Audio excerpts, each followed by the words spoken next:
Welcome back to Normandy. We are back here in this beautiful region for 3 days.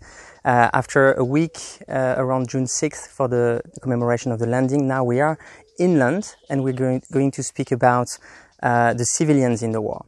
The first day we will be in Falaise, where there is, for a few years now, a very interesting museum memorial about the civilians in the war. Tomorrow we'll be in Monthermel, and this is the story of the Falaise pocket, the end of the Battle of Normandy. And we'll be speaking with the director of this museum and show you around about the troops involved over there, the Americans, the Canadians, the Polish, the German troops. The last day, Monday, we'll be in Caen, near Caen, in Éperon, for the ceremony organized by the region of Normandy. And this ceremony is dedicated to the civilians during the war and the towns which suffered from the war. We will also speak to an historian who will tell us a little bit more about the story of those civilians in Caen.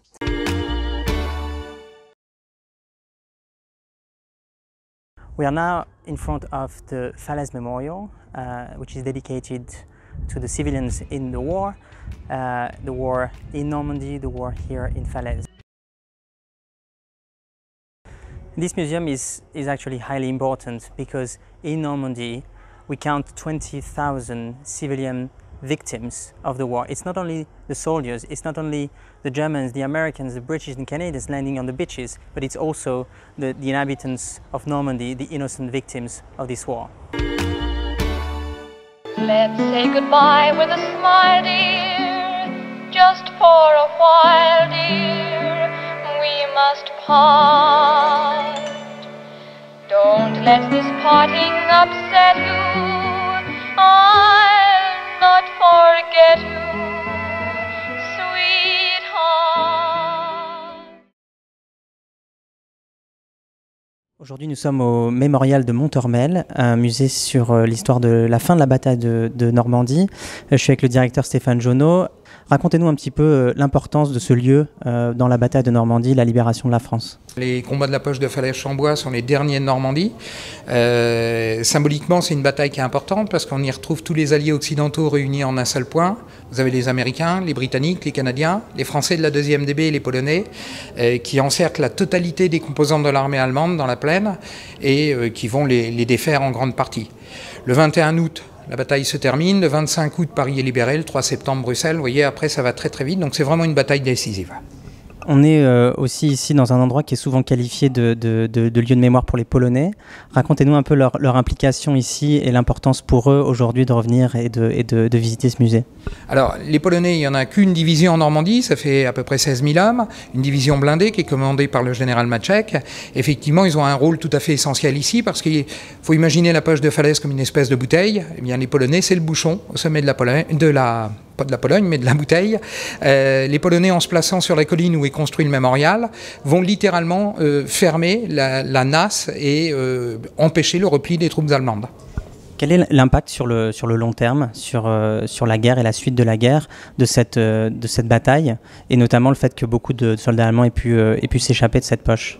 Alors, effectivement, c'est une bataille décisive, au moins pour la libération de la France, parce que ça va très vite. Comme je le disais, le 3 septembre, Bruxelles est libérée. Elle va susciter d'immenses espoirs du côté allié. Montgomery va lancer Market Garden, le parachutage derrière le Rhin, qui va, hélas, être un échec, mais c'était légitime. L'armée allemande sort, si elle n'est pas totalement brisée, elle sort en tous les cas profondément désorganisée de cette bataille. Et on pouvait imaginer que, effectivement, après cette bataille, ça pourrait aller très vite. Hélas, une partie des unités allemandes se sont repliées et par un coup de pas de chance, quand Montgomery fait dropper ses zones derrière le Rhin, il va tomber sur des unités qui venaient de sortir de la poche, qui étaient en cours de constitution et ça va mettre un point d'arrêt à l'accélération de la fin de la guerre. C'est une bataille décisive, vous l'avez dit, mais c'est aussi une bataille absolument meurtrière, un des épisodes les plus meurtriers de la libération de la France. Alors effectivement, c'est une bataille qui est vraiment horrible, avec des milliers de morts. On estime 10 000 Allemands tués. Alors c'est des chiffres qui sont toujours un sujet à caution, mais 10 000 Allemands tués, les chevaux, parce qu'on oublie souvent que l'armée allemande était en grande partie pas mobile, donc des chevaux, il y en a quasiment autant que les hommes qui ont été tués, des véhicules détruits, enfin tous les témoignages témoignages reviennent sur une description apocalyptique. Le Eisenhower disait lui-même qu'une scène que seul Dante aurait pu décrire. Donc c'était vraiment l'enfer. Donc les civils, normalement dans la plaine il n'y a pas énormément de civils, mais il y en a beaucoup qui étaient venus se réfugier parce qu'a priori c'est pas un site stratégique. Et les civils pensaient être à l'abri. Beaucoup vont venir se réfugier. En plus un centre de transit pour les réfugiés entre autres du Calvados et de l'agglomération caennaise avait été créé. Donc énormément de civils vont transiter, beaucoup hélas vont se fixer. Vous avez une ferme à côté de Chambois où vous aviez 300 réfugiés et la ferme se trouve au milieu des combats. Donc pour les civils effectivement ça a été compliqué, ils se sont retrouvés pris au milieu des tirs d'artillerie et des combats qui y avait entre les troupes alliées et les troupes allemandes. À la fin de la bataille, quel est le panorama? Qu'est-ce qu'on voit? Ce qu'on peut voir d'ici, depuis le musée, toute la plaine. Qu'est-ce qu'on voit à la fin de cette bataille? Alors, on voit un paysage paradoxalement peu détruit, une campagne qui reste encore relativement en bon état, les 3/4 des bâtiments. Par contre, dans chaque champ, vous avez des cadavres d'hommes, de chevaux, des véhicules, du matériel dispersé, des tonnes de matériel dispersé, à tel point que les Alliés vont devoir, pour éviter une catastrophe sanitaire, enterrer les corps au bulldozer. Et vous nous disiez tout à l'heure que ça a pris des années avant qu'on revienne à un état normal, en tout cas d'avant la guerre. Alors, il faut 1 an déjà pour pouvoir enfouir tous les corps. Tous ne vont pas l'être. Certains vont finir de se décomposer en surface. 10 ans après les combats, les gens du pays vous expliquent quand il faisait lourd, quand il faisait chaud, l'odeur continuait à planer sur le champ de bataille. La ferraille, il faudra 20 ans pour la décager. Et encore maintenant, à l'heure où je vous parle, régulièrement des corps de soldats allemands sont découverts sur le champ de bataille. Le dernier très proche d'ici, c'était en 2009 dans le fossé à la sortie du parking. Donc vous voyez, c'est encore quelque chose de présent, c'est pas du passé ici.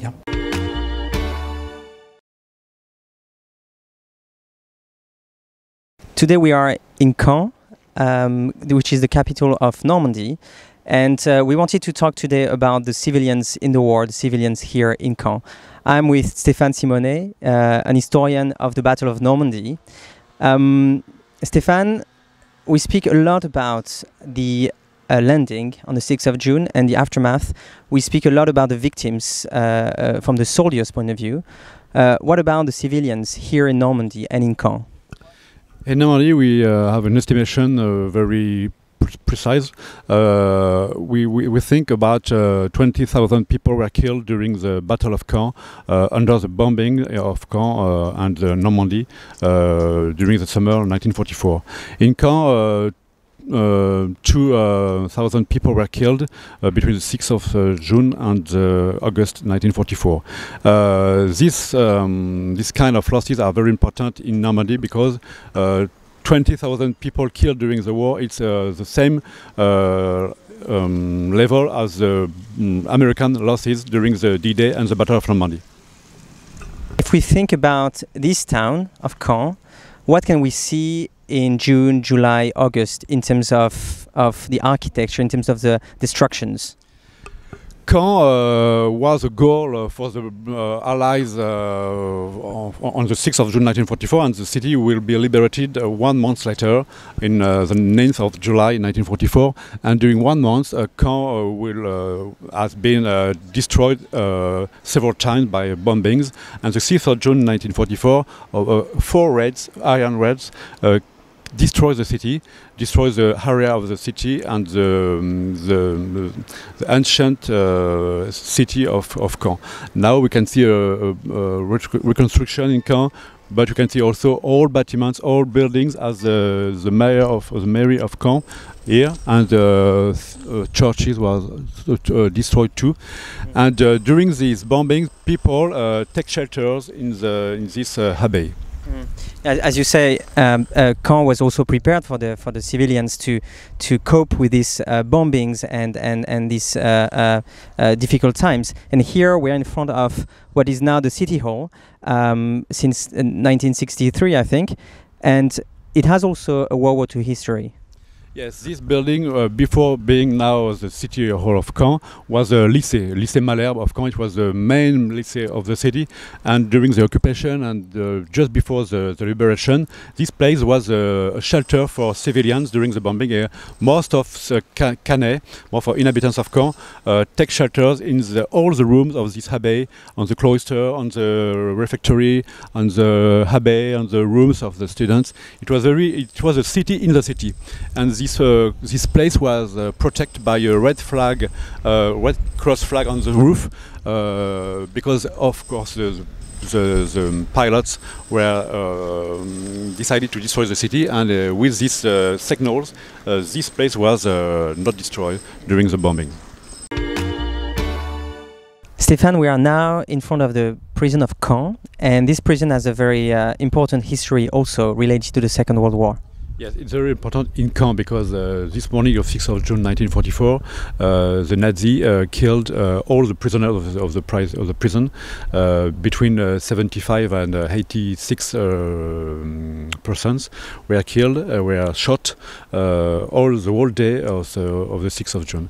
It was the more important event of for the civilian event of 6th of 6th June 1944 in Caen, and the big problem with this memory is that we have never found the corpse of these civilians.